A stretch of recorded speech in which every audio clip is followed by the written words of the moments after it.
जन्मनामन्ते ज्ञानवान माम प्रपद्यते वासुदेवा सर्वमिति स महात्मा सुदुर्लभः उदारा सर्व एवैते ज्ञानी तात्मेव मयिमतम् आस्थिता संयुक्तात्मा मामेवानुत्तमां मुत्तमां गतिम।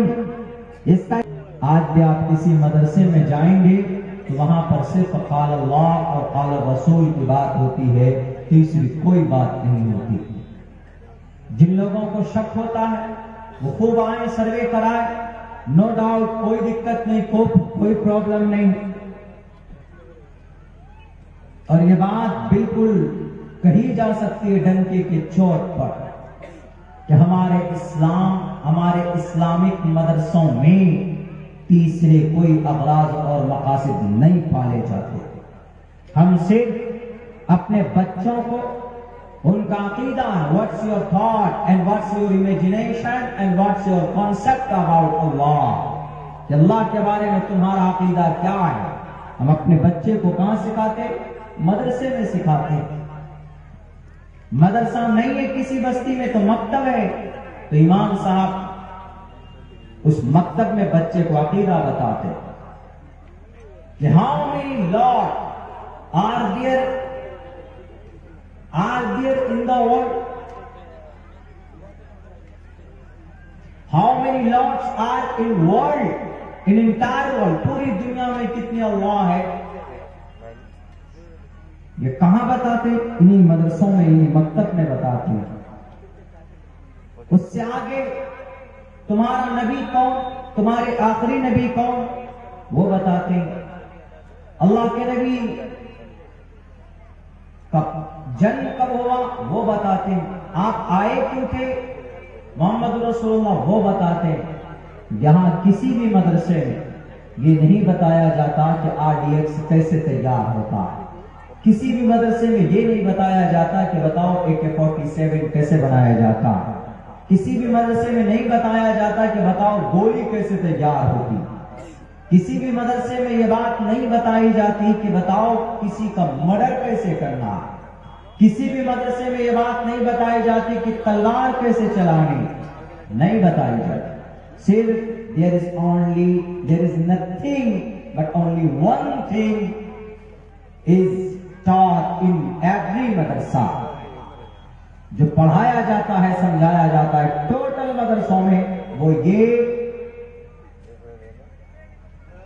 what is Allah, who is Allah, where is Allah, what does say Islam, इस्लाम हमसे क्या कहता है, शरीयत हमसे क्या कहती है। यही हमारे इन मदरसों का मूल मंत्र है, दूसरा कोई और मकसद नहीं है। अगर कुछ लोग भ्रम फैलाते, कुछ लोग अपने दिमाग में ये बात बसाए हुए हैं कि नहीं इन मदरसों में कुछ और भी होता है, तो आओ पूरी दुनिया के टोटल चैलेंज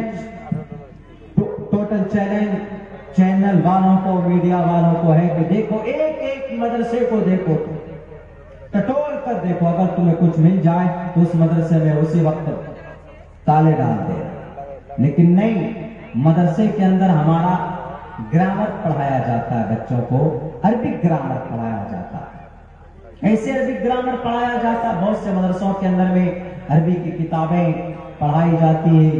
बहुत पहले हम लोग नहव सर्फ से पहले हम मदरसे में पढ़ते थे तो मिनहाजुल अरबिया अरबी की किताब थी, वहां पर हाजा, जालिका, उलाइका, हा उलाई जैसे बोलते हैं कि ये लड़का, हाजल वलदु वो लड़का, जालिकल वलदु वो लड़का। संस्कृत में इसी शक करने वालों, अरबी के अंदर है कि हाजल वलदु ये लड़का, तो संस्कृत की ग्रामर में, संस्कृत ग्रामर में एशम बालका ये लड़का, अरबिक ग्रामर में जालिकल वलद वो लड़का, संस्कृत ग्रामर में सम बालका वो लड़का, तिलका बिंतुन वो बच्ची वो लड़की, बिंतुन जमा बनात संस्कृत के अंदर यह बोला जाता है सा बालिका, एशा बालिका, इस्मी अब्दुल्ला, मेरा नाम अब्दुल्ला है। अरबी में संस्कृत की ग्रामर में बोला जाएगा मम नमा अब्दुल्ला, इस्मी बैती जो कि हाट, मेरा घर था जो कि हाट में। संस्कृत में इसको क्या बोला जाएगा? संस्कृत में इसको साफ लफ्जों में बोला जाएगा मम गुरुहम, गुरुहम। संस्कृत में घर को गुरुहम बोलते हैं, गुरुहम जो कि हाट। मम मीन्स मेरा, मम नामा गोविंदा, मम नामा अब्दुल्ला, मेरा नाम अब्दुल्ला है। एंड मम गुरुहम, मेरा घर जो कि हाट है। मैं क्या करता हूं? अहम, अहम पठती, अभी मैं पढ़ रहा हूं, आपके सामने बोल रहा हूं। अहम पिबती, मैं पी रहा हूं। अहम उपविशति, मैं बैठा हुआ हूं। मैं, अहम मीन्स मैं, अना, आई एम। यही ग्रामर पढ़ाया जाता है हमारे मदरसों के अंदर। शक करने वालों, जो संस्कृत में ग्रामर है वही ग्रामर अरबी के अंदर हमारे मदरसों में पढ़ाया जाता है। दूसरा और तीसरा कोई और मकसद, कोई और चीज नहीं पढ़ाई जाती। अभी मैं आऊंगा, वो श्लोक मैंने पढ़ा है उसका एक्सप्लेन करूंगा आपके सामने। बहुनाम जन्म नामंते ज्ञानवान माम प्रपद्यते वासुदेवा सर्वमिति समहात्मा सुदुर्लभा उदारा सर्व एवैते ज्ञानी तात्मेव मयिमतम आस्थिता संयुक्तात्मा मामेवानुत्तमाम मुत्तमाम गतिम। इसका एक्सप्लेन करेंगे हम कुरान के आधार पर। लेकिन मेरे मुस्लिम भाइयों, मेरे समाज के लोगों, हमें दूसरों से तकलीफ कम है, अपनों से ज्यादा परेशानी है। अपनों से हमें ज्यादा तकलीफ पहुंच जाती है किसी वक्त। कभी बोलते हैं ना कि इस घर को आग लगी घर के ही चिराग से, हमारे इस मुल्क में वैसा ही हो रहा। इस कौम को डुबोया है गैरों ने नहीं, गैर बाद में आते हैं, बल्कि अपने लोग इस कौम को जितना नुकसान पहुंचाते हैं, इस मिल्लत को जितना तबाह करने में तुले हुए हैं, दूसरे उतने नहीं हैं। अगियात तो बात की बात, पहले अपने, हमारे अपने हैं। जिस कौम को जलील और रुस्वा करने में, जो इस कौम को तबाह करने में तुली हुई है ये कौम, हमारे भारत के कलिमा पढ़ने वाले कुछ ऐसे लोग हैं। सोच सोच कर कदम रखने की जरूरत है।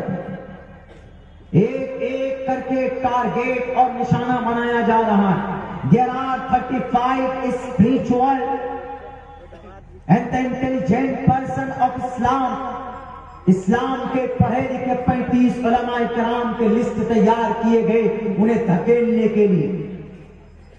जरिया कौन बनता? हम बनते, हम और आप बनते। हमारी इज्जत आबरू जो उछाली जाती है, उनके पीछे कौन? दूसरों का हाथ है? नहीं, हमारे अपनों का हाथ। एक ज़ाब्ता, एक कानून बता रहा हूं इस्लाम की शरीयत की नजर। अगर आपके बीच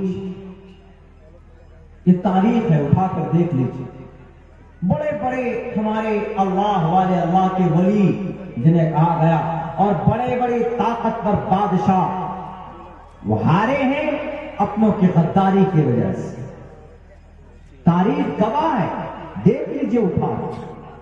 अंग्रेज के सामने लड़ने के लिए नवाब सिराजुद्दौला खड़े हुए, लेकिन उनके अपने ने, बहुत करीबी, जिनको मंत्री बनाया था, जिनको अपने पास बिठाया था, उनका नाम और आप शायद मालूम है, लेकिन ये मालूम नहीं कि वो गद्दार है।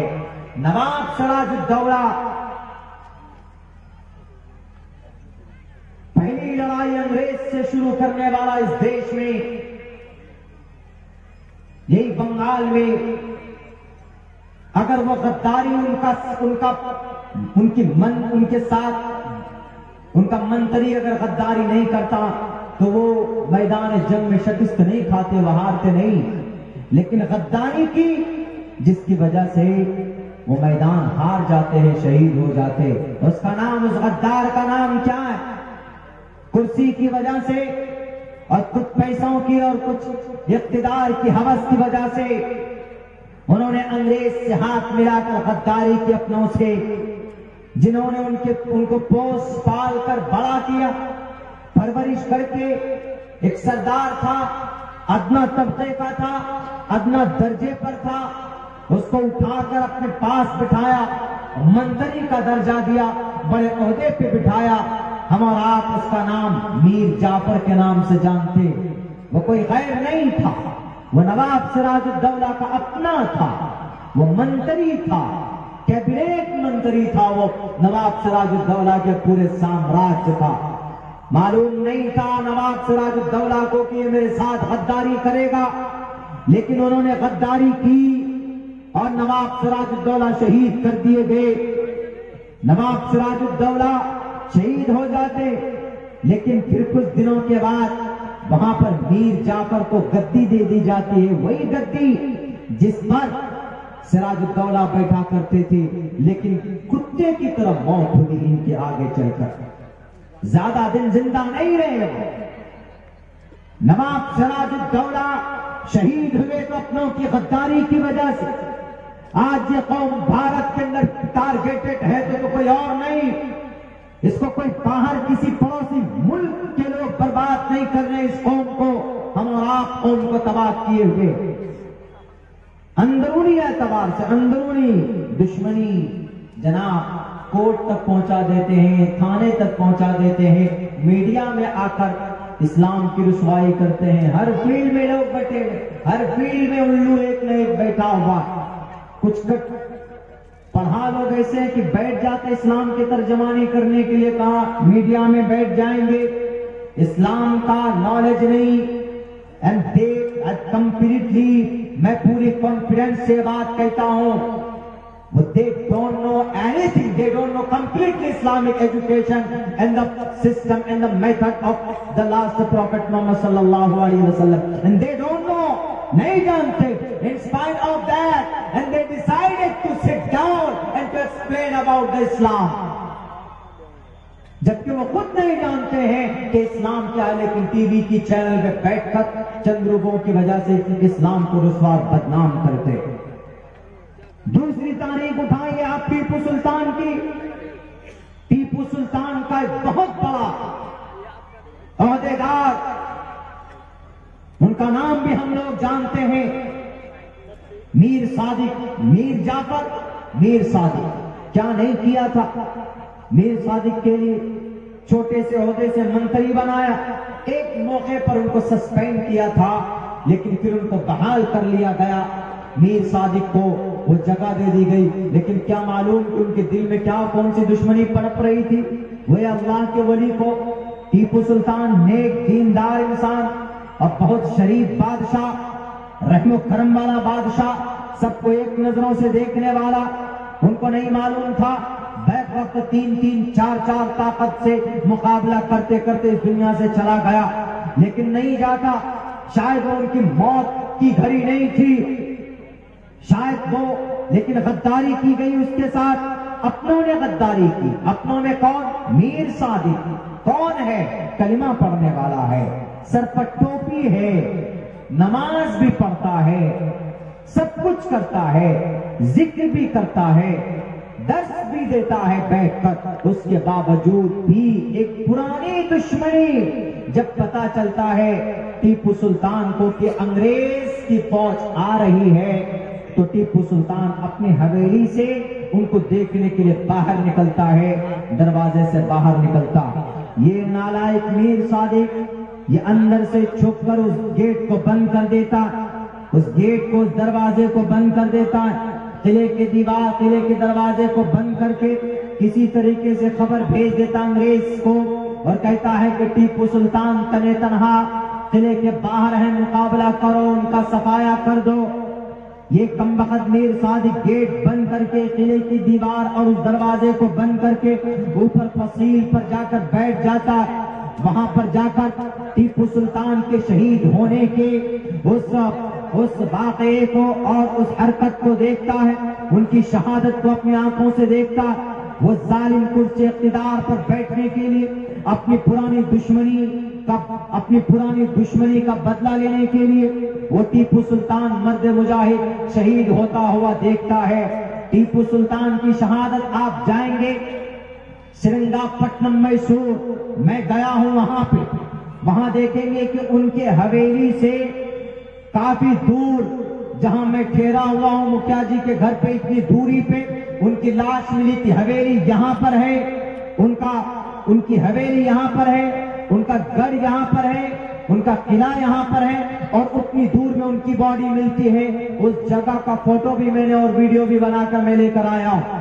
मैंने देखा उस जगह लिखा हुआ है the Tipu Sultan body was found here, यहां पर टीपू सुल्तान की बॉडी पाई गई थी। इससे साफ पता चलता है कि किले के अंदर उनकी मौत नहीं हुई थी, वो शहीद नहीं हुए थे, बल्कि अपने किले से तकरीबन आधे या 400-500 मीटर की दूरी पर उनकी मौत हुई थी, उनकी शहादत हुई थी।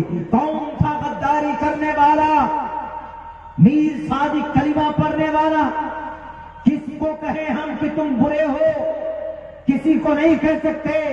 इस देश के अलग अलग पार्टियों को हम जनाब ब्लेम करते हैं कि यू आर रिस्पॉन्सिबल, आप जिम्मेदार हैं, लेकिन नहीं, पहले हम जिम्मेदार हैं।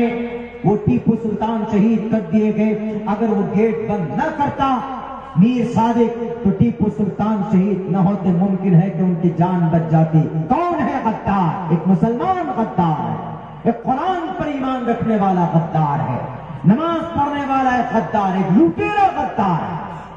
मेरे भाइयों, मेरे समाज के लोगों, ये हुई थी हरकत उस वक्त में। हमारे बहुत सारे उलमाए किराम आजादी के मौके पर अंग्रेज के हद पे चढ़ गए। खबर देने वाला कौन? Mirza Ghulam Ahmad Qadiani. He is not Muslim, he is a disbeliever and pagan, he was not Muslim and उसने ये फैसला किया था, I am the last prophet. उन्होंने ही कहा था ना मिर्जा गुलाम अहमद कादियानी ने कि मैं आखिरी नबी हूं। एंड द रिवोल्यूशन वही send down to me from the sky, आसमान से जमीन पर मुझ पर अल्लाह की वही आती है। वो कहता था कि मैं आखिरी नबी हूं, लेकिन पूरी दुनिया जानती है कि इस पूरी दुनिया में, पूरे संसार में अगर कोई नबी है, सिलसिले नबूवत को खत्म करने वाले हैं, तो प्रोफेट मोहम्मद रसूलुल्लाह सल्लल्लाहु अलैहि वसल्लम। साफ लफ्जों में कुरान कहता है कि ये कुरान मुकम्मल है नबी आप पर, है नबी आप, you are the last prophet, ana khatimun nabiyyin la nabiyya ba'di, I am only and there is no one, कोई भी आदमी नबी बनकर नहीं आएगा, मैं तन्हा, मैं आखिरी नबी हूं, सिलसिले नबूवत को खत्म करने वाला हूं। मा काना मुहम्मदुन अबा अहदिन मिन रिजालिकुम वलाकिन रसूलुल्लाह व खातमुन नबिय्यीन। कुरान को झुठलाया उसने। एक तरफ कुरान का अकीदा कुछ और, गुलाम अहमद कादियानी का अकीदा कुछ और। कलिमा पढ़कर आया था, अपना बनकर आया था। कमजोर किसको किया था? भारत के मुसलमानों को कमजोर किया था अंग्रेज के सामने में, ताकि मुसलमान has been divided into 2 parts. उसके भी सम पर्सन एंड फॉलोड, उनको फॉलो करते थे कुछ लोग, 2 हिस्सों में बट गए।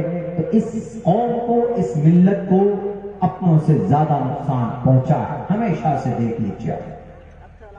वो तो आज हमारे मदरसों पर सर्वे करा रहे हैं, आज हमारे तालीमात के ऊपर उंगली उठा रहे हैं, वरना तालीम जितना हमारे मजहब में जरूरी है उतना हमारे गैर मुस्लिम भाइयों की किताबों में जरूरी। कैसे?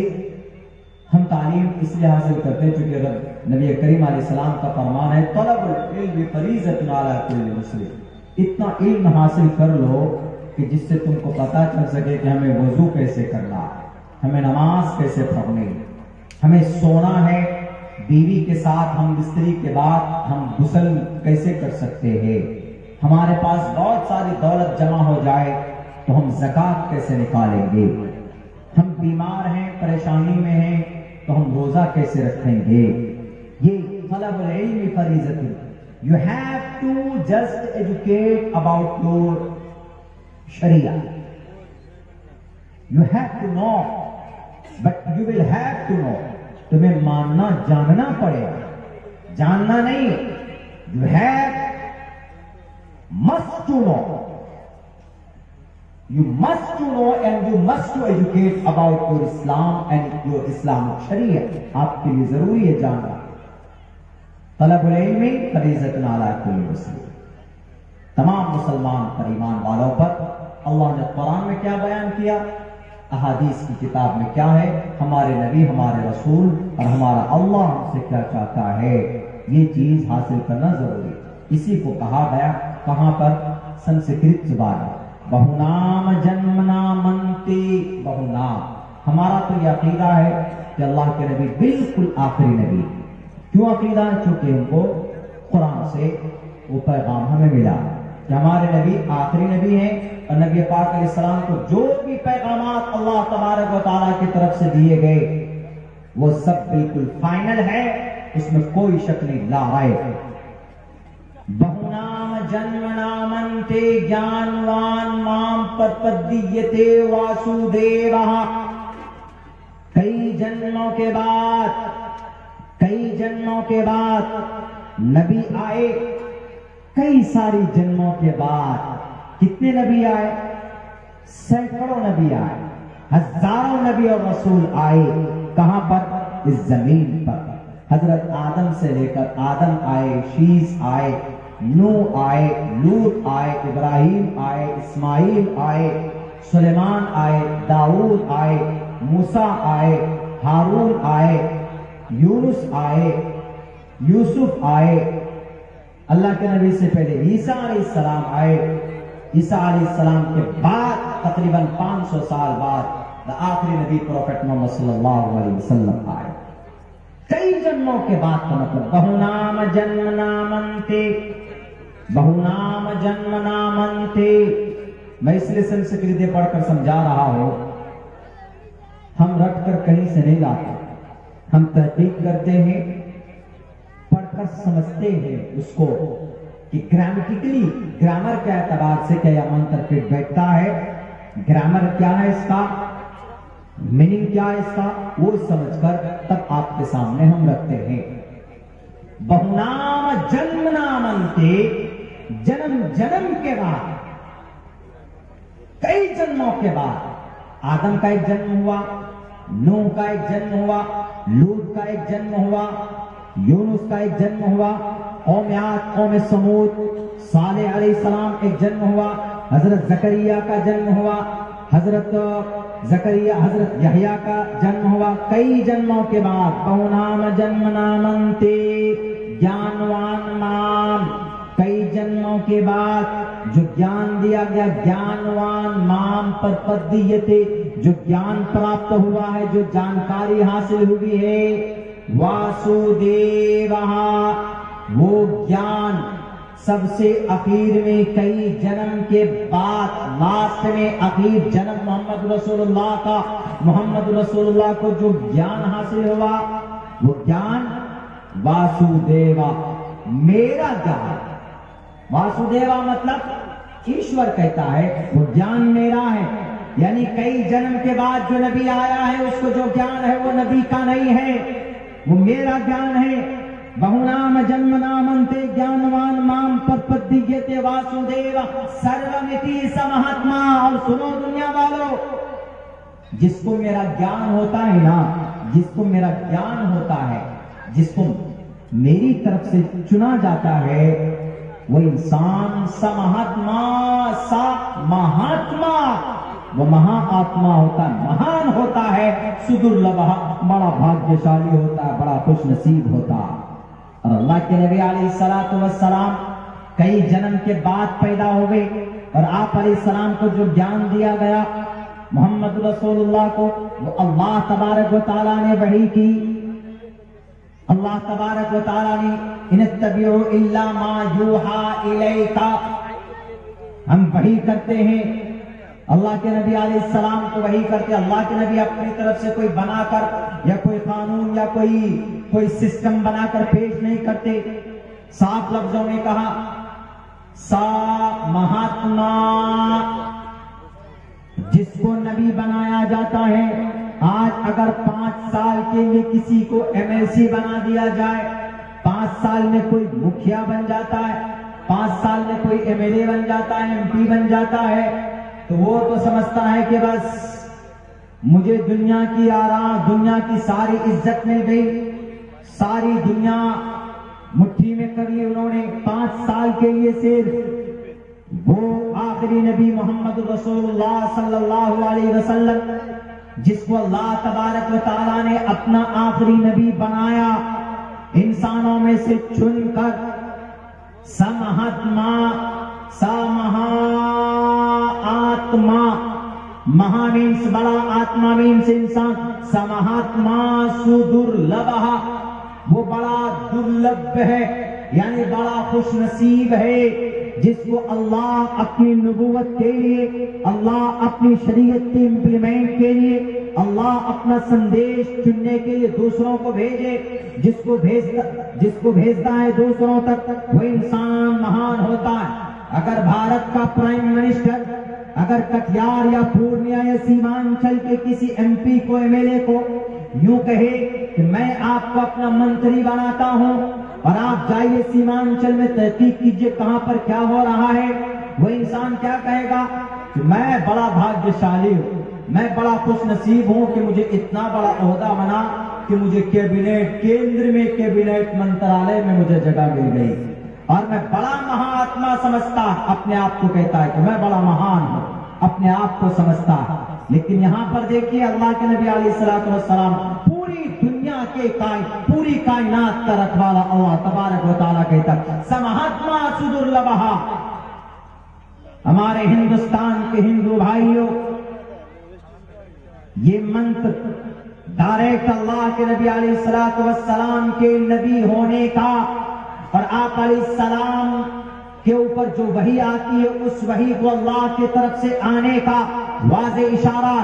और सुनिए, तालीम, एजुकेशन, जानकारी हासिल करना इस मंत्र से मिलता है। एक मंत्र और एक श्लोक जिसके अंदर कहा गया, उदारा उदारा, ए सखी लोगो तुम्हारा मकाम मर्तबा तो बहुत है दुनिया के अंदर। उदारा, सखी लोग एक तरफ, उदारा सर्व ए वैते ज्ञानी तात्मे वमय मतम, लेकिन जो समाज में ज्ञानी लोग हैं, जिसको जानकारी हासिल है, उदारा सर्व ए वैते ज्ञानी तात्मे वमय मतम, लेकिन जिसको मेरा ज्ञान है, जो मेरे बारे में जानता है, जो अल्लाह के बारे में जानता है, जो ईश्वर के बारे में जानता है, श्रीमद् भगवत गीता का ये श्लोक यूं कहता है, वो परमात्मा यूं कहता है कि वो सिर्फ जानता नहीं है, वो मेरे बारे में नहीं जानता, बल्कि जिसको मेरा ज्ञान है, समझ लो कि वो इंसान नहीं है, वो मैं हूं।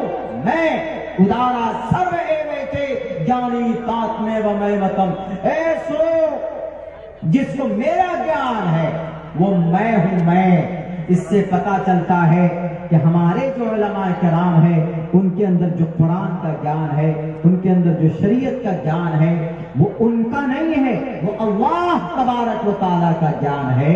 और तालीम, education of Quran, knowledge of हदीस, ये अल्लाह तबारक व तआला की तालीम, ये अल्लाह की सिफत है।